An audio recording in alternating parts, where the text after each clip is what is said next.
Welcome to the 7th Annual Oswego County Substance Awareness Family Education Safe Fair.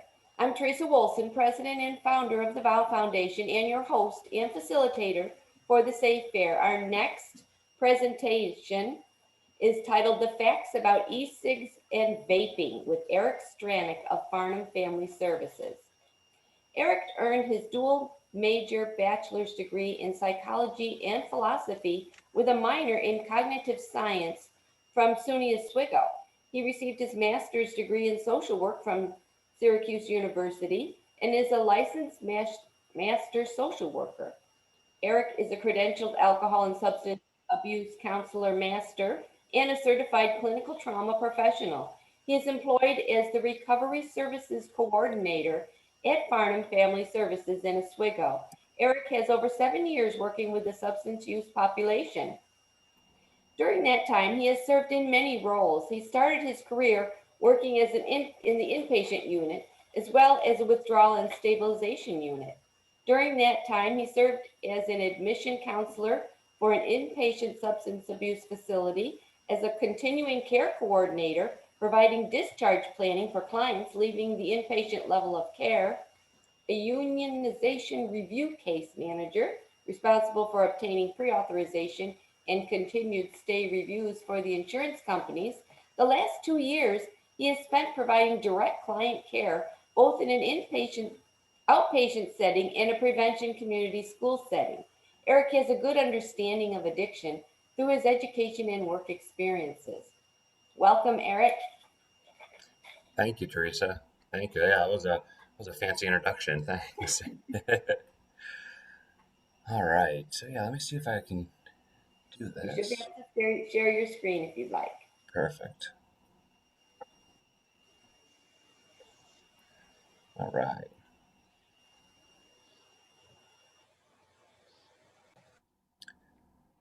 There you go. Is that appearing all right? Looking all right? Yep, looks great. All right. Perfect. Thank you. All right. So today I just want to kind of give everybody an overview about vaping, about e-cigarettes, how they work, how people use them, on some of the negative impacts that it might be having within our community. Yeah, who's this guy? So yeah, Teresa did a beautiful job of kind of introducing me. So currently working for Farnham Family Services as a recovery care coordinator, overseeing actually the Farnham's peer advocates and overseeing that team of professionals and helping them kind of do good work within our community. But yeah, before that, I spent a lot of time in our high schools in Oswego County, in Oswego High School, Fulton High School, doing some prevention work and kind of connecting with the youth and students on that level. Some of the questions I'm looking to kind of answer or kind of cover today.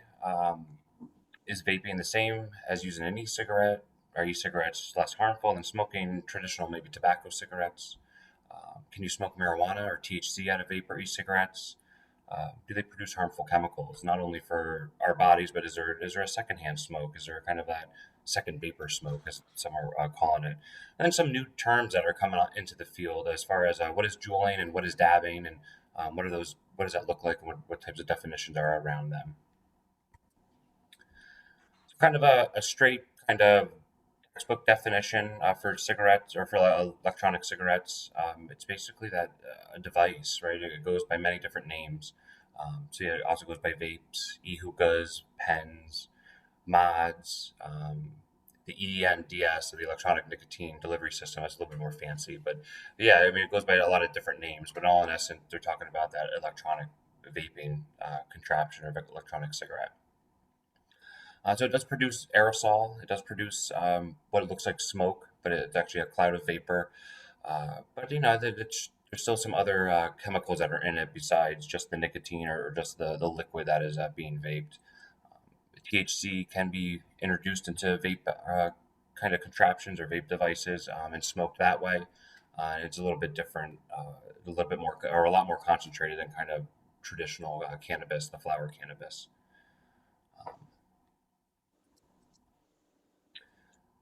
So it may, does it start too young? So that this will be just a quick kind of overview of youth and the substances that are kind of trending right now. Within the last couple of years among the kids that we served in Oswego County, but kind of nationwide as well.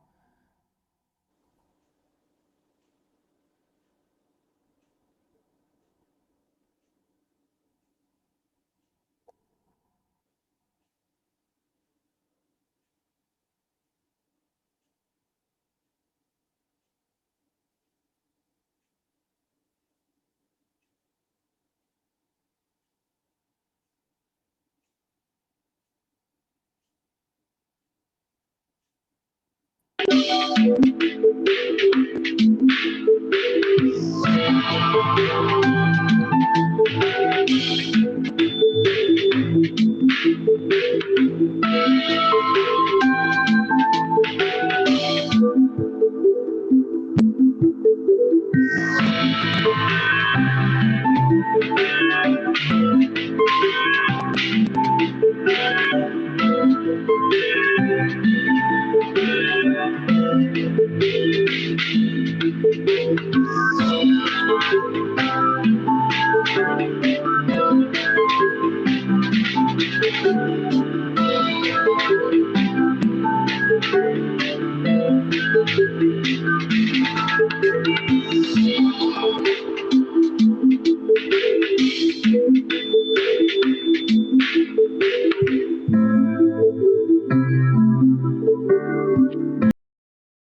my mic was off. Got it. All right. So let me. I'll start over. I'll sum it up a little bit. So yeah. So I think that video did a nice job of kind of summarizing the trends, and we can see a downward trend a little bit in a lot of the substances, which is great. But nicotine and the vape still kind of on the rise. That traditional cigarette has kind of decreased, but still, it's nicotine kind of still getting back into the system that we need to really educate our youth about. Let's see.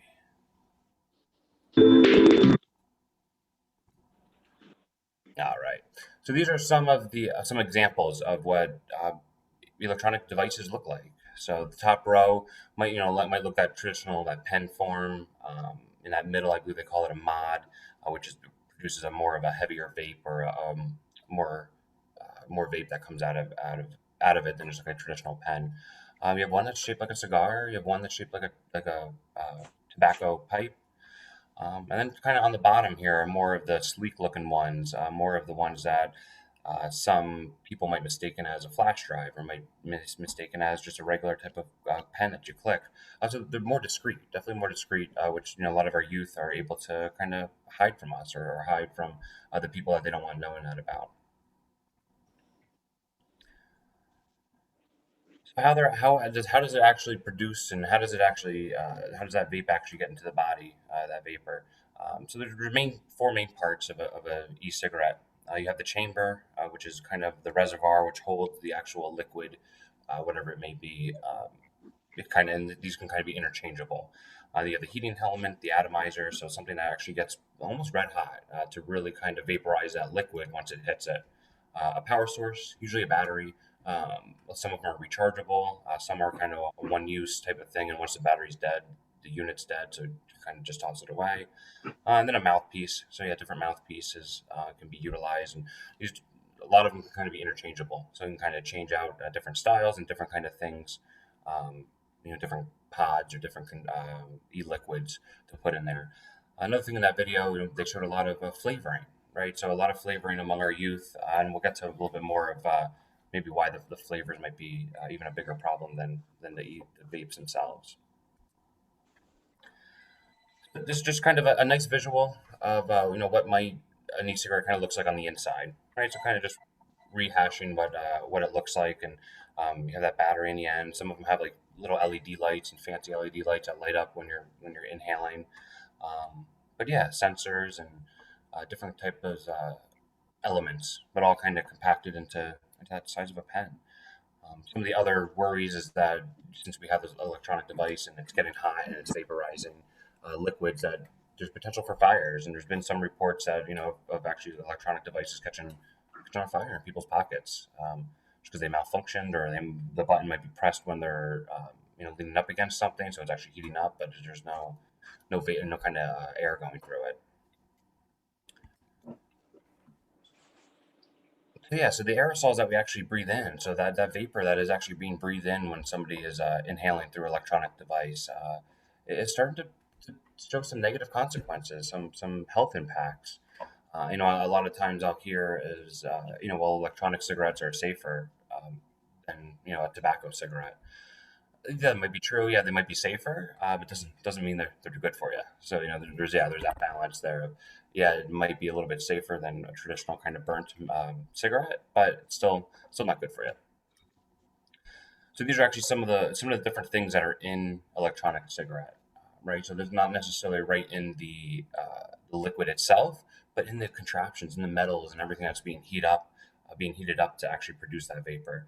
Um, so again, these are really small amounts, right? So these are not amounts that are necessarily deemed harmful in small amounts.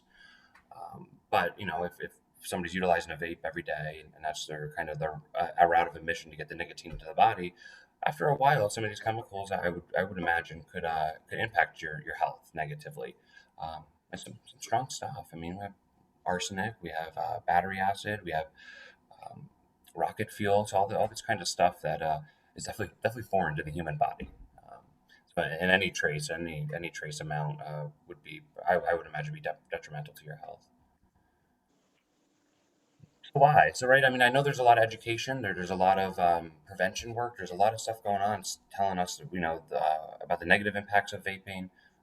But why just sudden explosion of what it seems in the last maybe decade or so? Advances in technology, of course. But yeah, the way what we're unregulated by the FDA, right? They're unregulated liquids basically for human consumption that were being put out. You just kind of trusted that company that they were making a quality product and not something, adding something they weren't supposed to. Um, Again, and I think that it's safer, an alternative to smoking.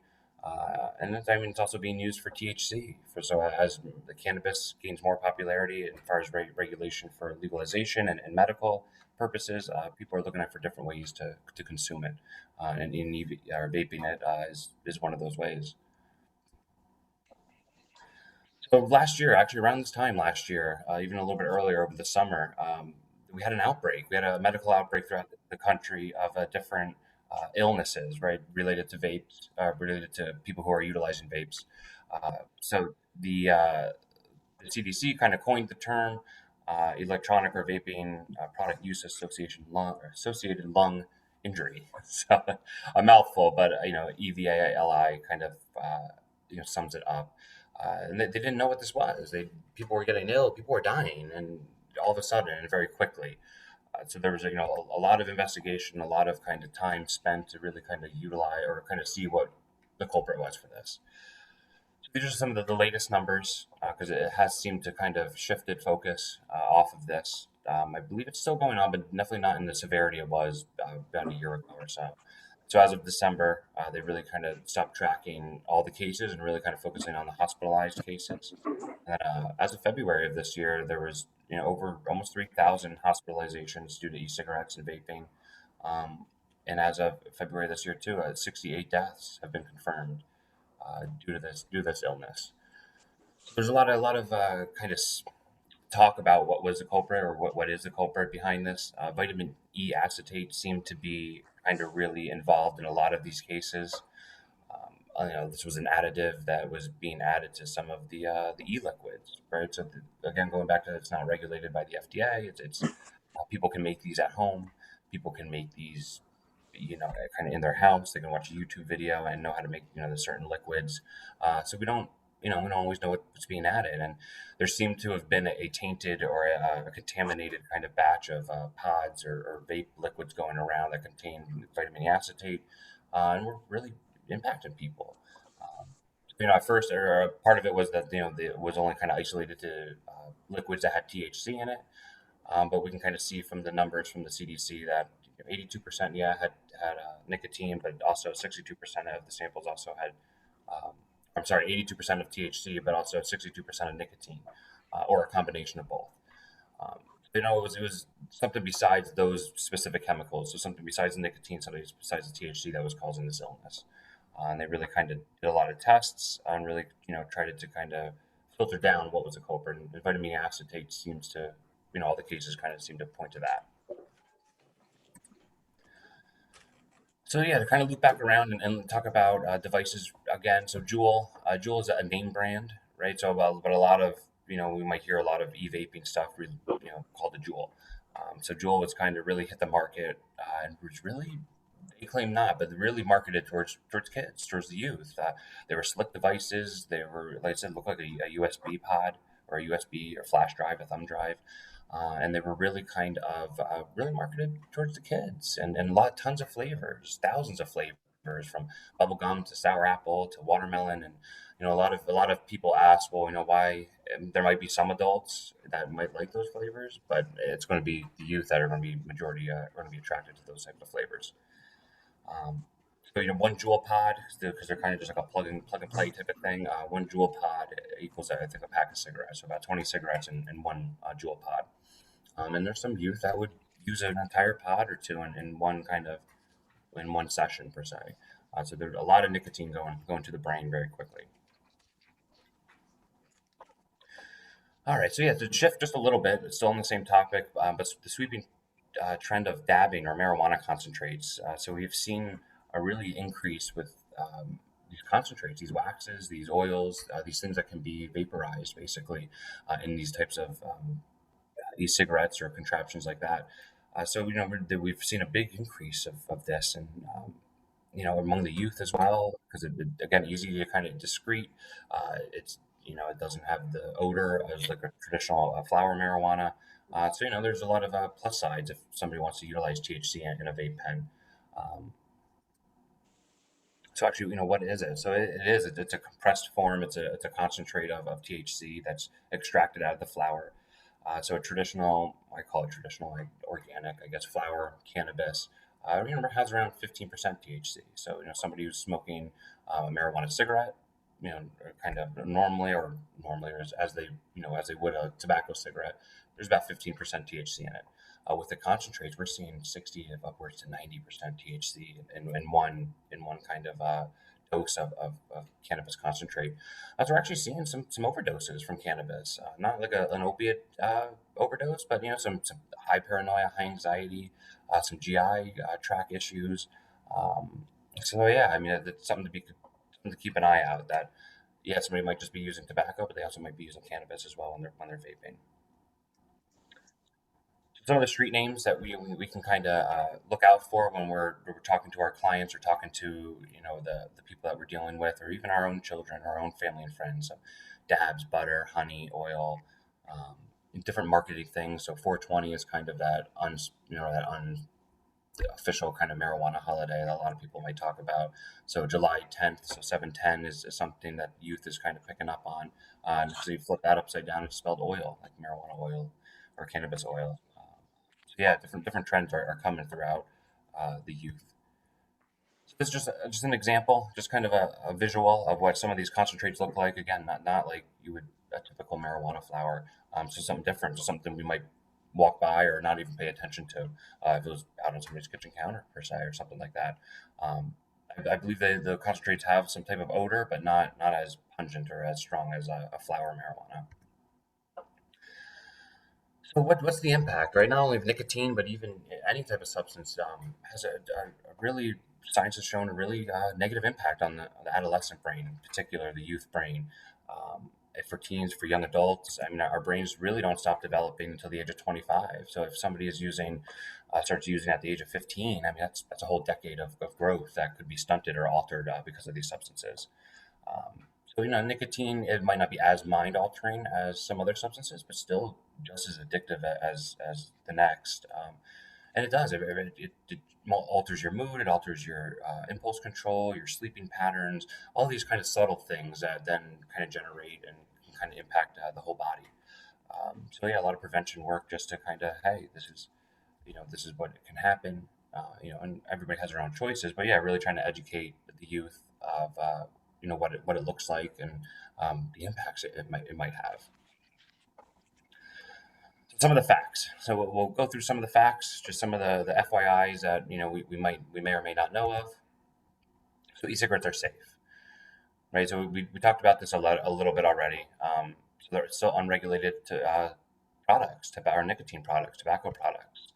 So yeah, 500 brands, over 7,000 flavors. So there's still a lot of research going on, right? So vaping e-cigarettes are pretty new to the game, pretty new to the world in the last 10 years or so. They've really gained popularity, I would say, in the last five. So there's still, science and experiments are still kind of catching up, but early kind of early kind of findings are it's not good, right? We're still putting something into our lungs that is not supposed to be there. Right, we saw in that video a lot of kids looking, or a lot of youth using it for flavor. So a lot of them have the conception of, it's just flavor, it's not nicotine. So I'm not consuming a substance, right, or an addictive substance. Almost all the liquids that have been tested, by independent studies, have shown some trace of nicotine in it. Even the labels claiming that some even have less nicotine than they actually do. So this only has 1% nicotine when the study actually produces maybe 5% nicotine. And then again, that's that kind of the unregulated part of it, is that you're just kind of trusting the company, trusting the label that they're putting out a quality product. Can help smokers quit. So that was kind of the initial kind of push was, hey, it can help me quit cigarettes. And really, studies haven't seen it. It's almost like an alternative. It doesn't. So yeah, it might be a little bit safer than tobacco, cigarettes. It might be a different avenue of getting it into your body, but it actually doesn't help that person quit nicotine. It doesn't actually help them get off nicotine. It's more just a replacement. Yeah. So there's a lot of workarounds to that. So yeah, I mean it might be, again, yeah, it might be safer, it might be a little bit better, but still not the best for you. Aren't marketed to kids, right? We did cover that just a little bit. It really shown to possibly market to kids and market to the generation that wants to be hip and cool and in style with these, slick looking devices and ways that we can kind of conceal them. So yeah, there's been a lot of pushback from a lot of people to have that changed, to maybe eliminate the flavors or only have a handful of flavors, if that. So a lot of kind of turnaround on the marketing aspect of e-cigarettes. So this is something still new, still something we're really trying to figure out too. A lot of the science is doing a lot of the experiments on is that secondhand smoke, right? So the traditional tobacco cigarette, where it's proven that secondhand smoke was deadly, really. So they're imagining vape emissions are going to be the same. But yeah, it's still early, but still early studies are indicating that there's some negative impacts there. So what can you do, right? So I mean, we covered a lot. We covered, from using it to what it looks like to that full cycle. There's a lot of resources for nicotine out there. There's a lot of ways to quit. There's a lot of help and a lot of support. So I would encourage, if you're a smoker yourself and you're looking to quit, reach out to 1-800-QUIT. I think New York Quits is another line. Google has tons of resources too. And a lot of it's covered by insurance companies, right? Because insurance companies want people to get better and get healthier.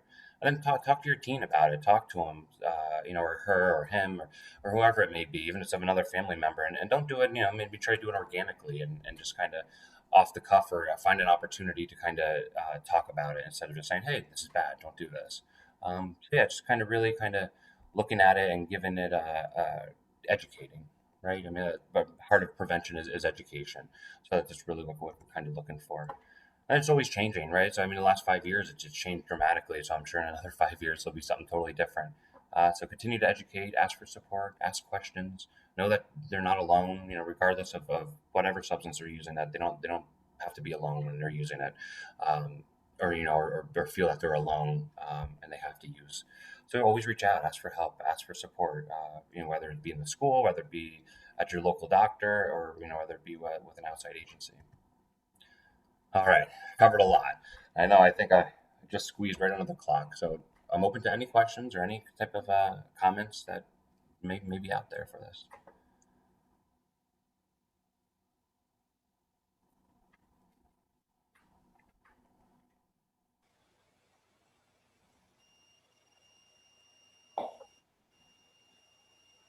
Thank you so much, Eric. You're very welcome. Absolutely, my pleasure. I don't see any questions, so I think that was great. Perfect. Thank you I very much. appreciate it. Thank you.